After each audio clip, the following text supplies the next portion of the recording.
మిత్రులందరికీ నమస్కారం. మిత్రులారా, అప్పుల నుండి బయటపడాలి అనుకుంటే 21 రోజులు ఈ గణపతి సూత్రం చదవండి. ఈ సూత్రాన్ని నేను మీకు డిస్క్రిప్షన్లో ఇస్తాను మిత్రులారా. ఖచ్చితంగా ధ్యానం ఎలా చేయాలి, సూత్రం ఎలా చదవాలి అంతా కూడా నేను ఈ వీడియోలో మీకు వివరిస్తాను మిత్రులారా. మీకు కనుక అప్పుల బాధలు ఉంటే కనుక ఖచ్చితంగా ఈ సూత్రాన్ని ప్రతిరోజు చదవండి. 21 రోజులు చదవండి. ఖచ్చితంగా మీరు ఎప్పుడు చదవాలి, ఏం చేయాలి అంతా కూడా క్లియర్గా మీకు నేను ఈ వీడియోలో వివరిస్తాను మిత్రులారా. ఈ వీడియోలో వివరించిన విధంగా మీరు చేసినట్లయితే 21 రోజు చేసినట్లయితే ఈ సూత్రాన్ని ప్రతిరోజు మీరు పఠించినట్లయితే ఖచ్చితంగా మీరు అప్పుల నుండి రుణ విమోచన అవుతారని సత్యాన్ని తెలుసుకోండి మిత్రులారా. ఈ సూత్రం చాలా శక్తివంతమైన సూత్రం మిత్రులారా. అందుకోసం చెప్తున్నాను. ఇది మీరు భక్తి శ్రద్ధలతో చేయండి. మీరు ఖచ్చితంగా మీ యొక్క సంకల్పం ఏర్పరచుకొని సంకల్పంతో చేయండి మిత్రులారా. ప్రతిరోజు చేయండి. ఖచ్చితంగా మీరు మీ యొక్క జీవితంలో చాలా పెద్ద మార్పు తీసుకుంటారు. ఎందుకంటే మీరు అతిపెద్ద సమస్యగా మీరు అనుకుంటున్న మీ యొక్క రుణ బాధల గురించి మీరు ఆలోచిస్తున్నట్టుగా ఖచ్చితంగా మీ యొక్క బాధ అన్నీ పోతాయి మిత్రులారా. ఆర్థిక బాధల నుంచి మీరు విముక్తులు అవుతారని సత్యాన్ని తెలుసుకోండి. మీకు ఈ యొక్క సూత్రం అనేది మీకు డిస్క్రిప్షన్లో ఇస్తాను మిత్రులారా. ఆ డిస్క్రిప్షన్లో చదువుకోండి. మీరు స్క్రీన్ షాట్ తీసుకుంటారా, రెగ్యులర్గా ఈ వీడియో చూసి చదువుకుంటారా, ఎలా చేస్తారనేది మీ ఇష్టం మిత్రులారా. ఒక స్క్రీన్ షాట్ తీసుకొని చదువుకోండి. నేను ఈ సూత్రాన్ని మీకు డిస్క్రిప్షన్లో పెడతాను మిత్రులారా. ఖచ్చితంగా మీరు చూడండి. ఆ సూత్రాన్ని మీరు తెలుసుకొని స్క్రీన్ షాట్ తీసుకొని 21 డేస్ ఈ వీడియోలో నేను చెప్పిన విధంగా చేయండి మిత్రులారా. ఖచ్చితంగా మీ యొక్క అప్పు అనేది కేవలం ఆర్థిక సమస్య మాత్రమే కాదు మిత్రులారా.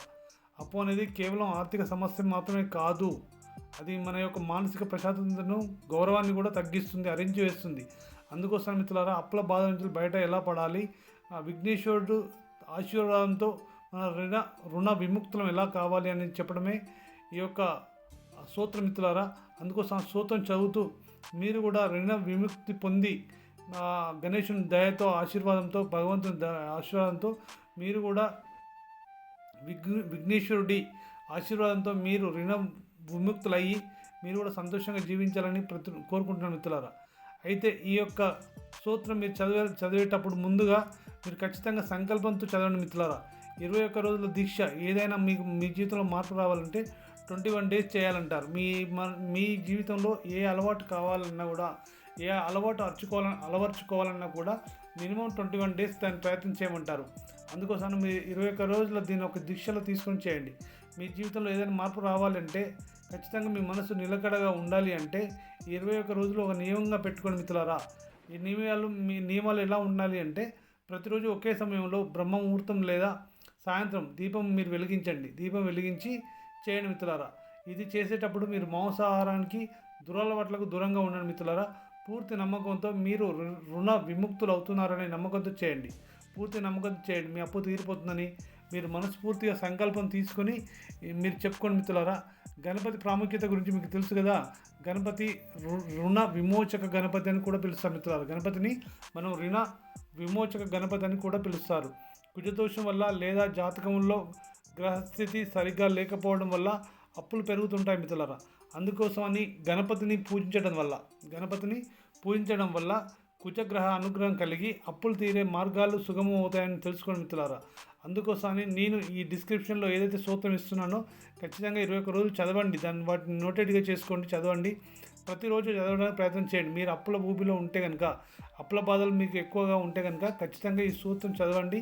21 రోజులు ప్రయత్నం చేయండి మిత్రులారా. నమ్మకంతో చేయండి. అప్పుడు మాత్రమే ఈ సూత్రం మీకు ఉపయోగపడుతున్న సత్యాన్ని మీరు తెలుసుకోండి. ఇది మీరు చదివితే సరిపోదండి, దాంతోపాటు మీరు కష్టపడండి.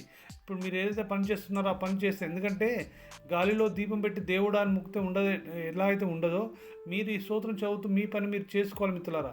ఈ సూత్రం చదువుతున్నా కదా, నా అప్పులను పోదాయని చెప్పేసి మీరు ఇంట్లో కూర్చుంటే ఎలా పోతాయి మిత్రులారా? అవునా కదా? ఒకసారి ఆలోచించండి. అందుకోసమని ఈ సూత్రాన్ని మీరు చదువుతూ మీ యొక్క పని మీరు చేసుకుంటూ ఉండండి మిత్రులారా. ఖచ్చితంగా మీకు ఆ భగవంతుడి ఆశీర్వాదం మీ పైన ఉంటుంది మిత్రులారా. మీరు ఈ సూత్రం చదివేటప్పుడు మీకు అనవసరంగా అనిపించే ఖర్చులను తగ్గించుకోండి. అప్పుడే కదా మిత్రులారా మీకు గణపతి దేవుడు మీకు ఐశ్వర్యాన్ని ప్రసాదిస్తాడని సత్యాన్ని తెలుసుకోండి. గుర్తుపెట్టుకోండి మిత్రులారా. నమ్మకమే పునాది. మిత్రులారా, నమ్మకమే పునాది. మీరు ఈ 21 రోజులు మీరు చేసే సాధన మీ యొక్క జీవితంలో కొత్త వెలుగును నింపుతుందనే సత్యాన్ని తెలుసుకోండి మిత్రులారా. మీరు మీ యొక్క నియమాన్ని పాటిస్తూ ఈ 21 డేస్ మీరు ఫాలో అవుతూ ఖచ్చితంగా చేయండి మిత్రులారా. ఈ సూత్రం చదవండి, డిస్క్రిప్షన్లో ఈ సూత్రం ఇస్తాను. దానికి ముందు చిన్న ధ్యానం చేయండి. ధ్యానం చేసిన తర్వాత మీరు ఈ సూత్రం ధ్యానము ప్లస్ సూత్రం రెండు కూడా నేను డిస్క్రిప్షన్లో పెడతాను మిత్రులారా. ఎగ్జాంపుల్ ధ్యానం ఏం చేయాలంటే ఇది నోటెడ్ చేసుకోండి. శ్రీ గణేశాం సమస్య స్కృత శశివర్ణం చతుర్భుజం ప్రసన్నవదనం ధ్యాయేత్ సర్వ విఘ్నోపశాంతయే. ఈ ధ్యానం మీ అందరికీ ఐడియా ఉంటుంది మిత్రులారా. ఇది ధ్యానం చేసి సూత్రం చదవండి. సూత్రం కళ్ళు మూసుకొని చదువుతారా. నోటెడ్ అయ్యేవారికి మీరు చూసుకుంటూ చదవండి. నోటెడ్ అయిన తర్వాత మీరు కళ్ళు మూసుకొని చదివితే ఇంకా బాగా రిజల్ట్ తీసుకోవాలి మిత్రులారా. నేను ఈ యొక్క సూత్రాన్ని, ఈ యొక్క ధ్యానం చేసే విధానాన్ని మొత్తం కూడా డిస్క్రిప్షన్లో మీకు మెన్షన్ చేస్తాను మిత్రులారా.